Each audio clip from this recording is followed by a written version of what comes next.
Today, we're taking a look at the Rockford Files, Season 1. This show ran from 1974 to 1980 and stars James Garner as a pardoned ex-con turned private detective.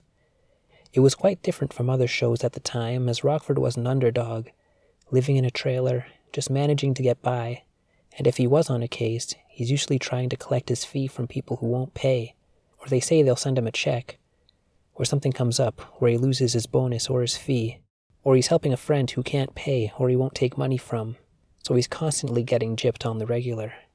But we always get to hear his fee. $200 a day plus expenses. I charge $200 a day plus expenses. How much do you cost? $200 a day plus expenses. That's absurd. I'll give you 50 and no expenses. Mr. Dexter, I don't know what you think is going on here, but I sell a service. Now, if you want the service, you pay what I think it's worth. If you think it's too high, you can go down on Main Street and deal with one of those guys. You're a little touchy there, huh? Right. I'm a little touchy. It brings to mind the old radio show, Yours Truly, Johnny Dollar, man with the action-packed expense account. Now, the Rockford Files is not the most action-packed show out there, but the stories are compelling, the characters are likable and memorable, the writing is excellent, and James Garner's driving is awesome. In reality, he was a race car driver, a racing team owner, and a car enthusiast. The networks didn't allow much sex or violence due to the show's time slot, so the car chases were the show's action set pieces. No one can outdrive Rockford in this show.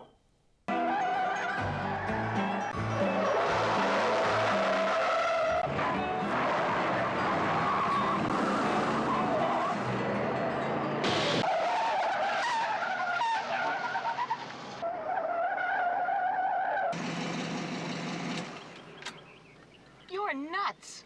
I chose Season 1 not because it's the first in the series, but because of the way Universal had these discs made. I want to show you something. Double-sided discs. Nothing wrong with that, if they're made properly. You can't see it, but there's an imperfection on, or I should say, in Disc 3. I have some pictures here.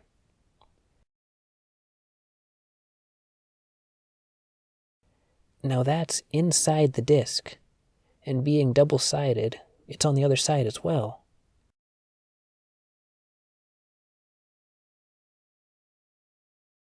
Now 2 episodes on this disc have a spot that skips a chapter, or downright crashes the player.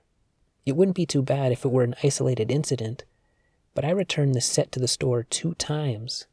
This is the 3rd one, and each one had at least one disc with this defect. The top review on Amazon for this product is how crappy these discs were produced. If the release date is correct, this came out about 1.5 years before James Garner passed away, and I remember getting it shortly before or after he passed away.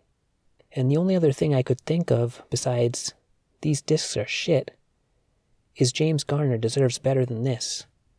Here or passed on, I don't care. His most iconic role, and they do him like this. I get so upset just thinking about it. Great show. Shitty discs. They learn their lesson, though, with other releases, as they're produced much more nicely. The World's Most Unlikely Detective comes to DVD for the first time ever in all 23 thrilling Season 1 episodes of The Rockford Files. Emmy winner James Garner stars as the offbeat Jim Rockford, an ex-con turned private investigator who would rather fish than fight, but whose instinct on closed cases is more golden than his classic Pontiac Firebird. From his mobile home in Malibu, this wisecracking private eye takes on the cases of the lost and the dispossessed, chasing down seemingly long-dead clues in the sun-baked streets and seamy alleys of Los Angeles. Including an interview with James Garner himself, this phenomenal DVD set contains 23 TV hours of classic Rockford action and includes such stellar guest stars as Lindsay Wagner, James Woods, Abe Vigoda, Suzanne Summers, and Ned Beatty. The Rockford Files are now open and declassified for mystery fans everywhere. Bonus featurette includes James Garner reminiscing about the genesis of the Rockford Files and becoming Jim Rockford.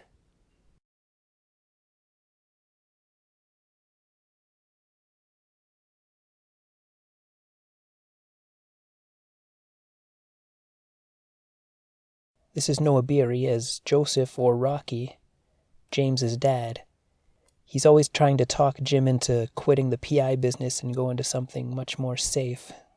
Tired of talking to you. Look at your face. Look at that eye. 2 inches to the right and you'd be missing that eye. Yeah, but look at it this way. 2 inches to the left, you'd have missed me completely. This is Joe Santos, playing Sergeant Dennis Becker, a friend who occasionally helps with information regarding a particular case Rockford's working on. But he has to be careful about it, trying not to get into trouble because the precinct lieutenant hates Rockford. We're gonna fill this out, give it to patrol, but don't count on much. I'm making a legitimate complaint. What do you mean, don't count on too much? I'm counting on you and this Girl Scout troop in here to solve it. Shut up, will you? Every time you come in here with a bloody nose, morale goes up 10 points. If I weren't a buddy of yours, I wouldn't even type this up. Okay. This is Stuart Margolin, playing Angel Martin, a fast-talking ex-con Rockford met in prison, who always has some sort of scam going, and usually getting Rockford mixed up into his trouble. Jimmy, I think you were right, man. I mean, they're all denying and why all the life insurance. Man, they got me covered like a filly with the flu. And I get this call from Talmadge Mutual. He doesn't know it's me. He's talking about me like I'm already dead. And get this, Jimmy. Nobody wants to ride in my car with me. I mean, my chauffeur, he spent so much time looking in the rearview mirror, I think he got his head on backwards. Oh, Angel, slow down, will you? Slow down, man. I got the whole mob looking for me with Tommy guns. And one of the many aforementioned guest stars who have appeared,